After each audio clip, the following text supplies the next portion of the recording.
And we are live. Nice. Hello, everybody. Happy Wednesday. Thanks so much for being here and tuning in. I am Hayden Humphrey, one of the co-hosts of this live stream, so to speak, here with my very good friend, Graeme Buchanan. Hey, everyone. And the title of this live stream is Without Permission. And so to give you all a little bit of context and background, Graeme and I are involved in the same coaches training program, Accomplishment Coaching, and he and I are both involved in a program. Inside of that program, it's a boot camp for coaches to better understand marketing and sales. And Graeme and I got to talking about our journeys as coaches, our journeys as people, and we realized that one of the things that we really love working with people on and also talking about is our tendency to people please, to ask permission, to do things based on what other people would have us do versus what we actually want and what our desires are deep down. And so we thought it would be a really great and valuable thing to jump on and share a bit about our stories, who we are, the type of work that we do as coaches, and also to share a bit about our struggles with people pleasing, with asking permission, and hopefully share some things that are of value to everyone here. We want to make it more interactive. So if you have any questions throughout the course of this live stream, we'll go for about 35 minutes. Please feel free to drop comments in the comment section below, and I will do my best to snag those and answer those in the moment. But to get us started, Graeme, do you want to share a bit about you, who you are, who you work with, and what you're up to? Yeah, absolutely. This is really cool. This is my first live ever, so I'm super excited. Yes.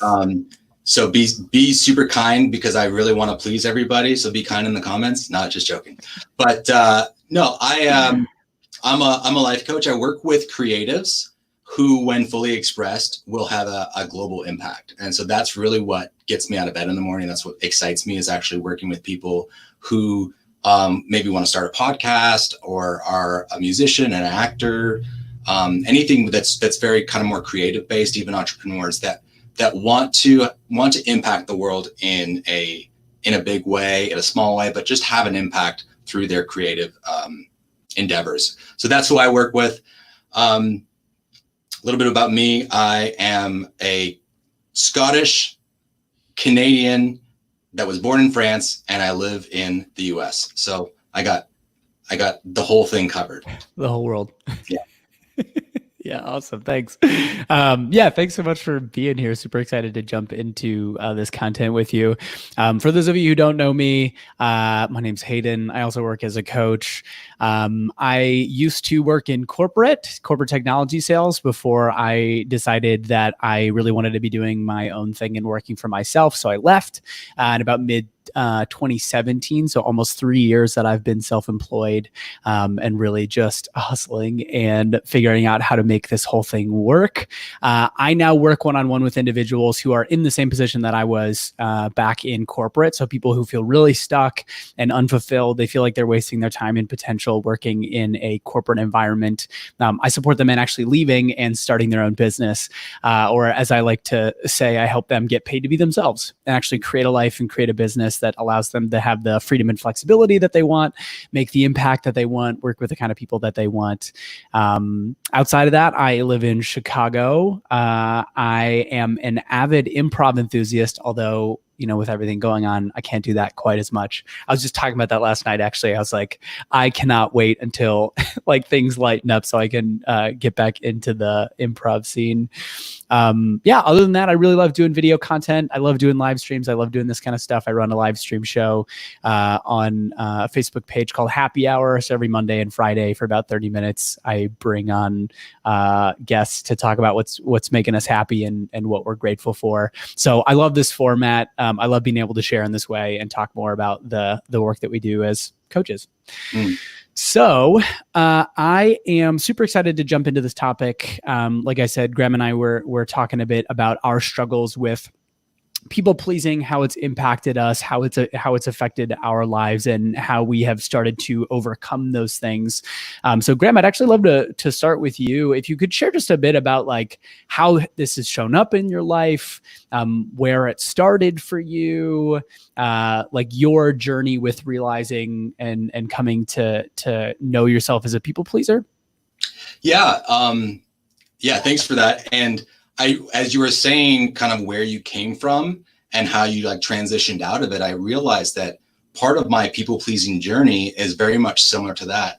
I'm a creative person. Like I grew up singing, dancing, playing music. I love acting. So there's very much that creative side to me. And as you were talking about like being in corporate, I like one of the big stories for me and the big places that I started realizing that I wasn't happy in what I was doing was I truck drove for about 7 years of my life. And for a creative person, that's like death. And looking back on it now, it seems so ridiculous. And I remember being in that job and doing things that I really didn't like that I was to do. Like it just wasn't who I was. And recognizing that I felt as if that was what I needed to show up. For me, there's a lot in showing up as a man, like what being a man means. And there's a lot of energy behind there. And I don't want to go into that too much, but being gay myself and having that be kind of like a real issue growing up, I think there was a lot of like what a man is supposed to be. And so I think it really started around 10 to 13 years old when I started like trying to figure out who I was, how did my sexuality come into play with that, but also like what the typical man was. And so for me, it was really much related to like, how do I be the best person or version of what everyone else wants me to be? And so that's kind of where the journey started, was like trying to life hack, so to speak, my life in order to give people what I thought they wanted. And so that obviously you could see that would bring me on this journey where I started being like, okay, so creativity and all of this artistic stuff, not a lot of guys do that. That's not very masculine. So let me try to do other things, which, truck driving. I was a shepherd for a little bit. I did telemarketer. I did sales. My dad wanted me to be in sales. All of these different things, I recognized I did them so that I could almost be accepted or have that approval from other people in order to actually justify my existence as this is what a man is supposed to be. So for me, it came from a lot of that background that wasn't necessarily, isn't very healthy at all. Yeah. But in figuring that out, that's kind of where that transition came from. Totally. And I resonate with a lot of that. I think for me, it was when I was younger, the family that I grew up in, there were personalities that were much larger than mine. And so I think that what I made it mean was I needed to stick on the sidelines and be quiet and take up as little space as possible. And I'm a more introverted person anyways. I know it's like, it doesn't seem like that. But like I'm more introverted. I love being alone. I love being by myself. I love being introspective. And where I'm happiest is like when I'm just totally alone in my own head. And so left to my own devices, as I grew up and as I went through middle school and high school, that was my natural tendency, was to sit on the sidelines, to observe, to be quiet, to not be the person like leading the way, but rather the person that was like a good listener and was like sort of like holding space for everyone. And it is, it's interesting because it started to shift a little bit when I got into high school, and I ended up, joining the swim team, and it really changed my life in high school, because what I started to realize was, if I work really hard and achieve a lot, then people will start to like me and I'll get attention, and, I'll be loved, so to speak, if I go out and achieve a bunch of things. And so it was interesting because and it was sort of insidious actually, the way that it ended up morphing, but it was like, I got the people pleasing, but I also got like the power, quote unquote, because I just achieved a lot of stuff and I was very well spoken and I was very articulate and I was like very eloquent. And so when I moved into college, it was, the same type of deal. I basically just doubled down on all of those things, where I was the person that always said yes. I was the person that was always happy. I was the person that always, was always going to bring the positivity and say yes to, whatever it was. And it really wasn't until I graduated college and left and was sort of left to my own devices and started to build this brand new version of myself in this new life that I realized these things just don't work. Like, saying yes all the time and not having boundaries and, being the eternal optimist and not telling people what I actually thought or what I felt just kept me very alone, and it kept me very wore out and very exhausted a lot of the time. And so it really wasn't until I got out of college and, even after I got out of like my corporate job, that I started to realize like, hey, there are all of these pieces of myself as a people pleaser that just like don't work and just like are not, in line with the type of person that I want to become. And so I'd be curious for you too, like, what was the point where you started to say, hey, I actually don't think that these people pleasing tendencies, these asking for permission, like the not owning my own desires, like when did that start to come to the forefront as something that you wanted to change? Yeah, it's a good question. I think it's been different stages. And I think what really happened for me was that I started, like, everything was based off of whether people liked me. And so I got to a certain point in my life where I started realizing that not everybody can like me. If I were to stand for this, then this person over here may have a different opinion. And so I got caught in this web where I was pleasing everybody and actually showing up different for person A than I was for person B. And the insidious part of that is I didn't know who I was. Like, my whole world revolved around being the person that they wanted me to be. And in doing so, I lost who I was. And I don't know if I'd ever even kind of given myself the opportunity to be who I was, just because of my background and growing up and trying to figure it all out. And looking very externally, right? It's all about everyone else and not about who I want to show up as. Just kind of like what you were saying, is that like you didn't necessarily know what you wanted and how things affected you. So I think for me was when it really started messing up was, or started breaking down, if you will, that story was only recently, to be quite honest. I think probably a year and a half ago, when like my marriage was in shambles. I had pretty much cut everybody out of my life because I could not actually please them.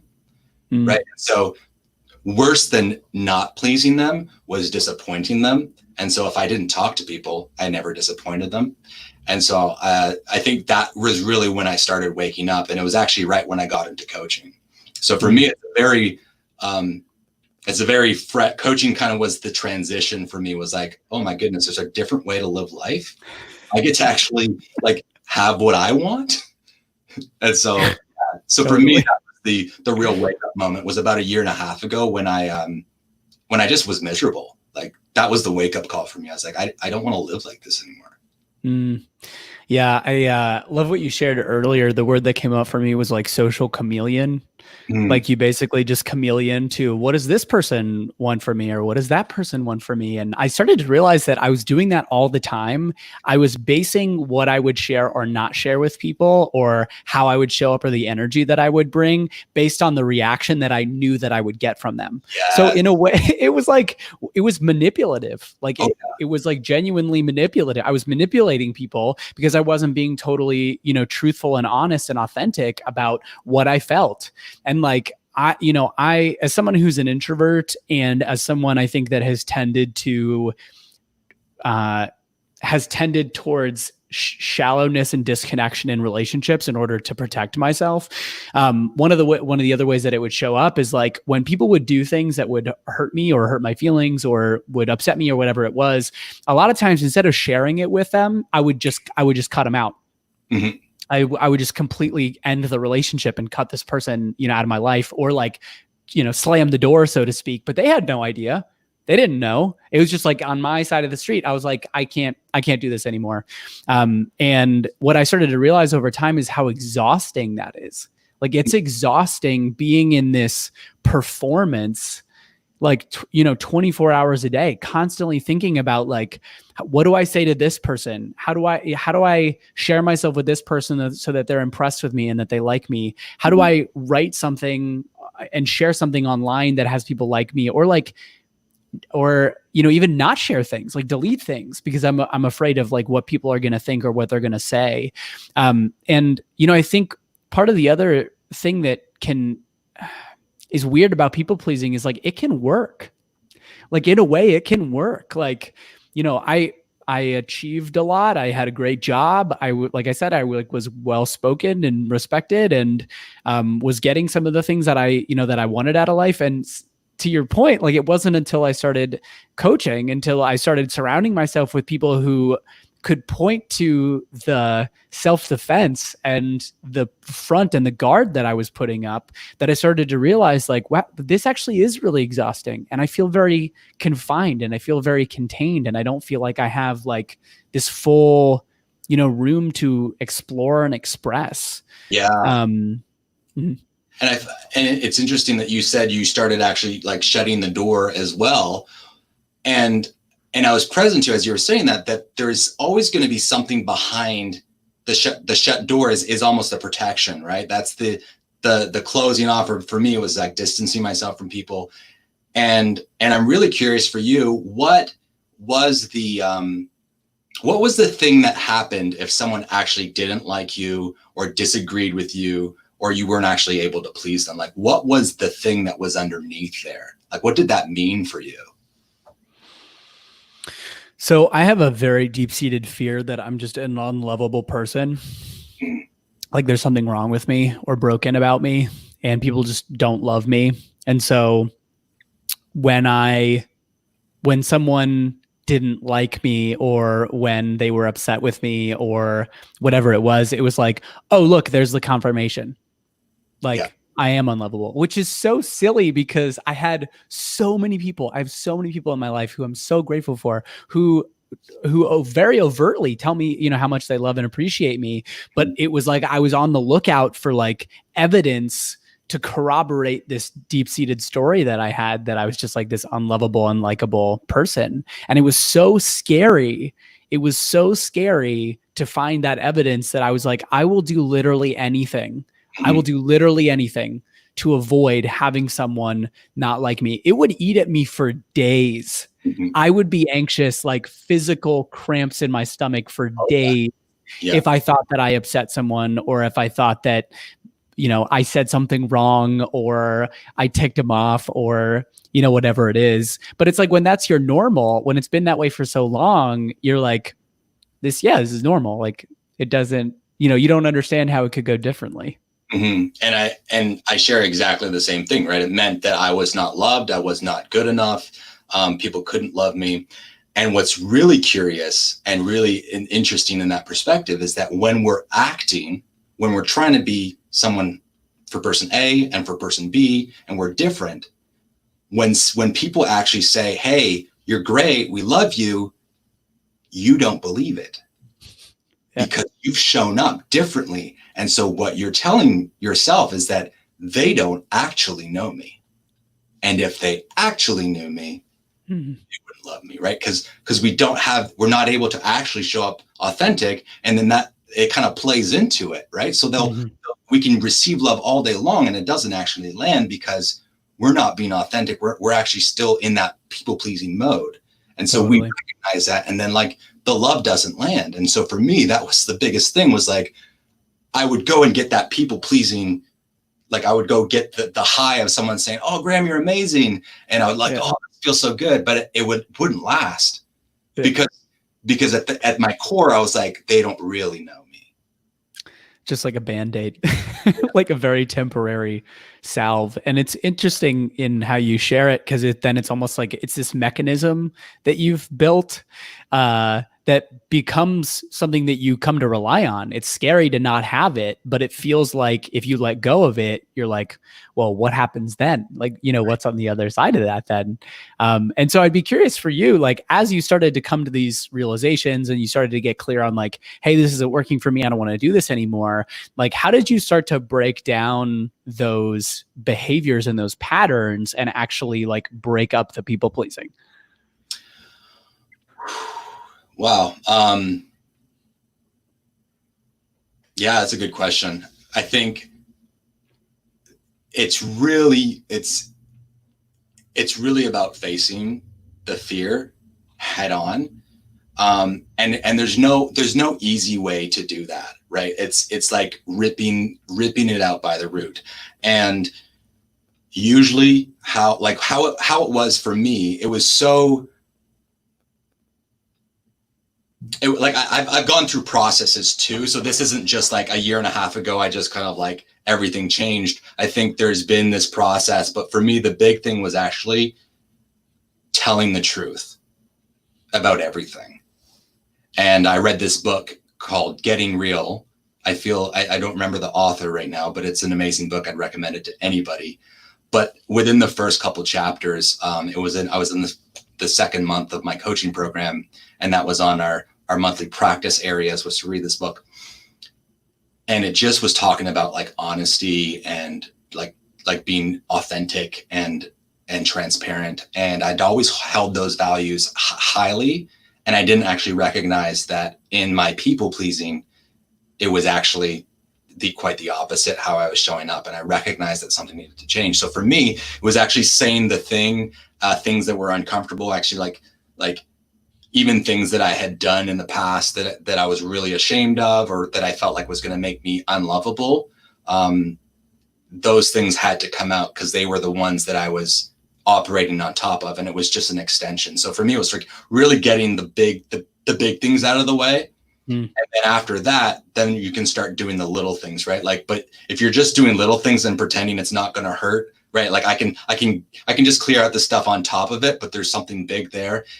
It's not going to work. And I woke up to that, right? I realized I needed to pull this thing up by the roots, and it left big scars, and it left a lot of hurt, a lot of pain. But what was filled in there has become this foundation for the life that I'm building right now, that so much, like a million times better. Like you were saying, you don't have that, like always having to be on anymore. I can show up. I don't have to worry about what I'm going to say or what people think. And it's like the chains have been unlocked. I feel like, I feel like running through the streets. I'm like, yeah, this is amazing. And so, yeah, it comes from digging the roots up, like, doing the work. For sure. Totally. Yeah. I mean, there's so much in what you shared that I'm like, yes, totally. And I want to comment on, I think one of the big things that I heard in that was like, you're clear that what was on the other side of it for you was worth going through the fear and the pain and the discomfort and, that sort of thing. And I think that that's part of why I'm so grateful to have the communities that I do and to like work with a coach, is because I had someone who was able to say like, hey, here's what's on the other side of this thing. Like, you don't have to do this work. Nobody has to do this work. And here's what's possible if you face those insecurities head on. Because what happens then, if you don't have the vision, the only other way to change is when it gets so painful that you finally hit rock bottom, so to speak. And you're like, I can't, like, fuck this. I can't do this anymore. I have to change. I have to do something else. And the unfortunate thing is that a lot of people get stuck in this in between where it's not painful enough to change, and they're not clear on what the vision is, and it's not strong enough. And so they get stuck in this limbo state. And so that's part of like why what I'm so grateful for is being able to have that vision and understanding what is on the other side. And the other piece too that you shared that I loved was that Getting Real book. I was talking earlier about how I realized that it was manipulative. Like people pleasing is manipulative. And I didn't realize that until I read that book. And she was sharing about how when you communicate, you can either communicate to relate, which is the authentic truth, or you can communicate to control, which is you're censoring part of or all of your experience in order to elicit a certain reaction from whoever you're speaking with. And I was like, I do that all the time. That's like my main way of communicating is like censoring, whatever's coming up for me.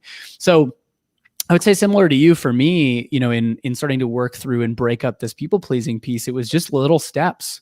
It was just like the little moments of leaning in and saying the thing that felt uncomfortable, and saying the thing that scared me shitless. But I knew that it was in service of doing something differently. And I think the important thing too is like I was doing it with people that I just so trusted, like so deeply trusted. And I knew that I could say something to them, which in my mind was like, this is super rude, or this is really mean, or like, I'm going to tick them off, or whatever it is. And I could say it to that person. And I knew because they loved me and because we had that kind of relationship that like, even if it did tick them off, like it's okay. Like we're still going to we can just clean up whatever was in the relationship. But I get to like flex that muscle inside of that relationship. And it just means that my muscles are that much stronger, going out and doing something else. And the cool part about it now, having a lot more facility with it, is like, instead of it being this super high gradient thing or this thing that feels very, very scary to practice, it just feels a little bit uncomfortable. And it, I now get to like intentionally practice breaking it up in the little ways, on purpose. Like I have a big whiteboard in my apartment, and I wrote this note to myself, and it was like a ratio. It was like 1-to-1 of do-gooder to dickhead ratio. Cause like I'm a do-gooder, like I'm like, I'll, be a do-gooder all day long. But there's also this part of me that sometimes is like, I just want to tell you that I don't like this, or like, I don't like what you're doing, or, whatever it is. So it's just like an opportunity to practice on purpose, like practice, like leaning into that, side of myself on purpose. And the results have just been incredible. And I'm sure you would agree. Like there's just so much freedom and there's so much less anxiety. Like I can't even tell you I'm like, how did I live with that much anxiety all the time? Because I feel so much more peaceful and so much more, open and honest and free and authentic. And it's awesome. And what was the thing for you too that like actually had you make that shift? Like what was because I love what you were saying. Like there has to be that thing, either rock bottom or like you see something for yourself, like there's a reason to change. I think for me, it was a rock bottom moment. But for me, the rock bottom was also tied with, I saw a different way, right? Like I was at rock bottom and I was looking and I just needed something else. I needed to see that there was possibility in a different way. So for me, it was just the chance to have a different kind of life, and a life where I actually feel amazing and live, I don't know how that looked, but I just believed it and I got present to that. But I'm wondering for you, what was the thing that changed for you? It's a great question. I actually don't know if I'd have to think about if I had like a particular moment where it was like, oh, things need to go different. I think really it was just being reminded over and over again that it didn't have to go the way that it was going. And when I started to sit down and get clear on who do I want to be 6 months to a year from now, 2 years from now, what do I want my life to look like? And what kind of person do I need to show up as in order to create that? I very quickly realized that the people pleasing, nice guy, say yes to everybody, have no boundaries, they can't coexist. Like the dreams that I have and the things that I want to create aren't possible if I'm showing up as that person. And therefore it's in my best interest. And the opportunity is to like break it up on purpose. So yeah, I think it was more of like a getting clear, I think similar to you, getting clear on the vision and just choosing to do the work, choosing to do the uncomfortable thing over and over. Do you have more time, by the way? I think we'd set this for 30 minutes, but yeah, let me check real quick. I do have a call. Oh, it's all good. me just see 1 second. She may even be watching too. It's really a friend. So I'm going to say 1 second. Yeah, you're good.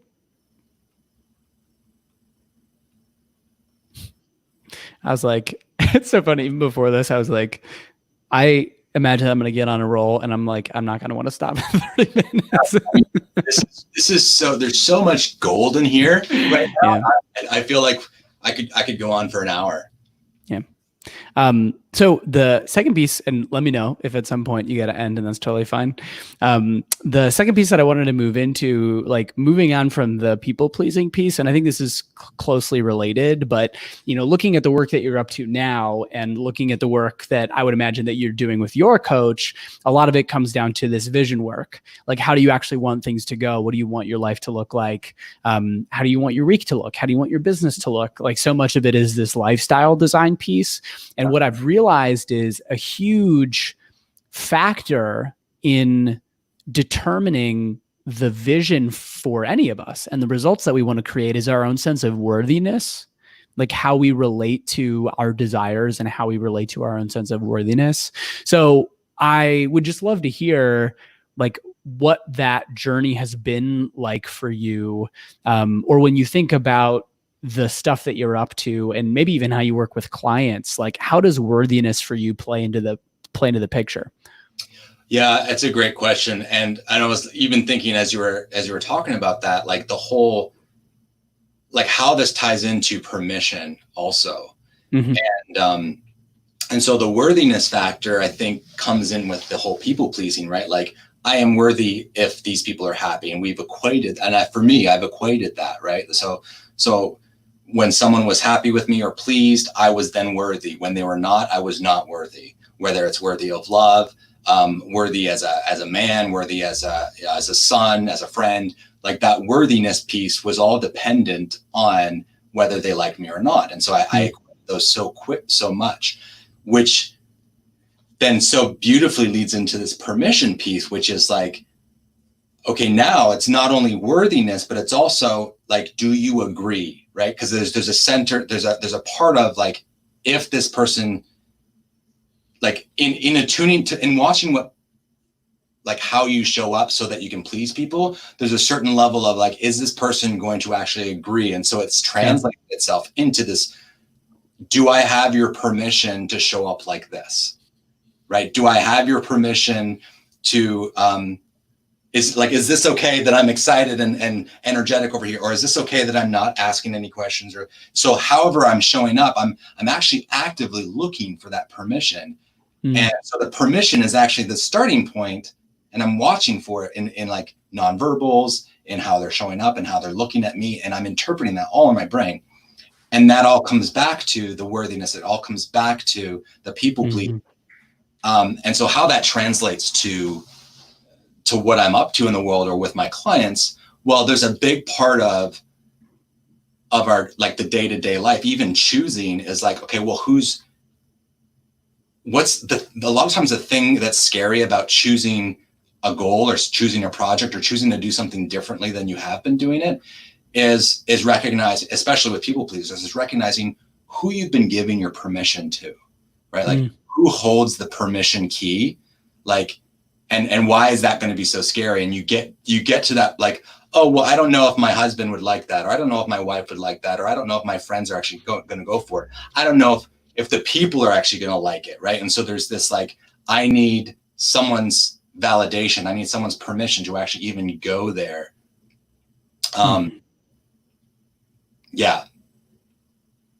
I find I'm getting myself lost a little bit here, but there's some tie with I want to bring that back in, because I think that's the key for myself. Yeah. When I stopped asking for permission. And I found that even in my speaking, it was like, hey, I'm thinking about doing this. And even me saying that in that way, it's like, what do you think about that? Right. It's like, even my slogans, what do you think? I'm asking, what do you think it's a good idea? If you said no, I might not do it. As opposed to, I'm doing this regardless of what you think about it. Yeah. It's huge. I love that. And I totally relate to that looking to other people to ask permission, like, is what I'm doing okay? I remember I had a conversation with a mentor of mine after I decided to leave my full-time job. And in this conversation, we went out to lunch and I was telling them about my decision to leave and go out and do my own thing and start my own business. And I was really excited about sharing it with this person. And the reaction that I got from them was like, man, like, what are you doing? Like, basically, like questioning, like, what are you doing? Like, you just got here. Like, kind of the insinuation was like, this is kind of irresponsible. Like, why would you go do this thing? And it was so interesting because it was one of the first times that I realized, like, I actually don't need your permission to go do this thing. Like, I actually just get to say, in spite of your reaction or in spite of anybody's reaction, that I just get to go do the thing that I want to do. And I think it's interesting because it's always been easier for me from like a professional perspective. Like, it's something, and granted, I think the professional realm is a place where I've like flexed a lot of the muscle and a lot of the power that I've wanted to use in other areas, but it's just been like a safe place to play. And so it's always been easier for me to be like, hey, I'm going to go do this. And I don't really care what you think. Like, I'm just going to go do this thing. And what's interesting is I've noticed, especially, in the last couple of years that I've gotten into coaching, is I've started to ask myself, where am I asking for permission in other areas? Like in my relationships, especially like my relationship with myself, my relationship with my time. Like, even in the last 3 to 4 weeks, I've realized how much I feel like I don't have permission to say no when someone asks for my time. And I'm like, oh, I've got 30 minutes. Sure, I can, jump on the phone with you, versus I don't have the energy today. And so no, but it's really only been in like the last couple of weeks that I've started to come to that place of like, hey, I have permission to, say no to these things. And I think even more broadly in this conversation, it's like, how do I give myself permission to want the things that I want and to have the desires that I have and to like feel worthy of the things that I want to create for myself? And I remember I had a conversation with my coach a couple of months ago, and I started off with something that wasn't really the thing that I wanted to talk about. And we get all the way down. It feels like we drill down to like the core of the thing. And at the end of the conversation, we arrived to this core question. And the core question was, who says whether or not you're worthy of something? And I was like, oh, it's me. Like, I'm the person that says, whether or not I'm worthy of something. And it's interesting too, because even in the realization, it wasn't coupled with the, oh, then I can just say. It still felt scary. It still felt out of reach. I was like, I get it logically, but in my heart and in my gut, it doesn't feel that way. And so it's been this like slow, gradual process of like, man, like, what do I get to have just because I want it? And not because I have to like make it logically sound or like, get permission from someone else, but just simply because it's a desire of mine. Yeah. And permission's so safe, right? Because someone else gave you that permission. Yeah. So then you can blame, or you can be like, oh, well, they, now you have a judgment on that, but it's not all on you. Whereas taking responsibility and actually giving yourself the permission, you only have yourself. Totally. Yeah. So it's like scary to take radical responsibility in that sense. And it's scary too to think about, well, when you take ownership of that, when you take ownership of you being the one to give yourself permission to think about how all the other areas of your life are going to change as a result and how you'll need to show up differently. But I think at the end of the day, the type of life that I'm trying to create for myself, and that I would, that I know that you're trying to create for yourself too, it requires that. That is a pillar, is taking ownership of, giving yourself permission in order to go out and create those things. Yeah. You're giving away your power otherwise. Yeah. Totally. And I run in a minute here. So. Oh, okay. All good. The last piece we had was living a fuck yes life. I don't know if you have any thoughts, any parting words around that. Yeah.